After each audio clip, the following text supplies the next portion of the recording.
আসসালামু আলাইকুম। আশা করি আপনারা সবাই ভালো আছেন। আলহামদুলিল্লাহ আমিও ভালো আছি।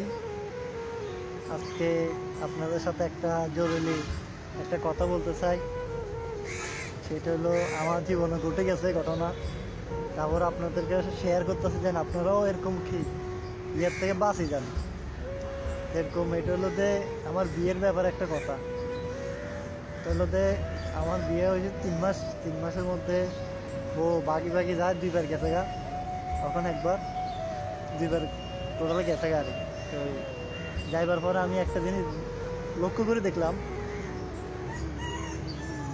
সেটা যাইবার কারণ হলো যে একটু কানা কলসা, আর একটা হলো মানুষের মাথার মস্তিষ্ক ধোলাই করা।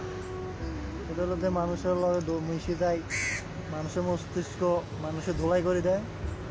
ধোলাই করে দিবার পরে ওই মানুষটা আর কি আপনার লগে জীবনে সংসার করতে পারবে না।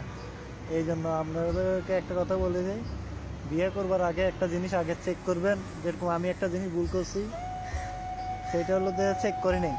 ধরুন না আগ্রহ ছিলাম বিয়ে করবো, ঠিক আছে, আমি বাড়িতে বিয়ে করছিলাম, তো আমরা তো কিছু চেক করি নি আর কি। তা আপনারাও যারা বিয়ে করবেন 1 নম্বর আগে চেক করে নেবেন, মাইয়ার পরিবার ভালো না খারাপ একটু চেক করে নেবেন।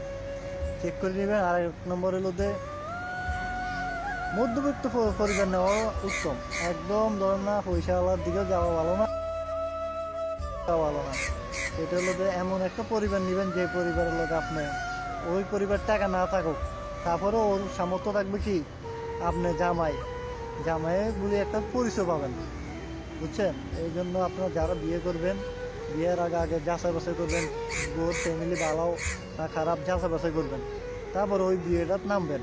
এই জন্য আপনাদেরকে একটা জরুরি মেসেজ, এটা আমার লগ হয়ে গেছে। তারপর আমি আপনাকে জানাচ্ছি, আপনারাও কি পরবর্তী আপনারা ছেলে সন্তান বিয়ে দিবেন, নিলে আপনারা বিয়ে করবেন, এটার জন্য দেখে শুনি জরুরি পথটা আপনারা বেছে নেবেন। আসসালামু আলাইকুম, সবাই ভালো থাকবেন।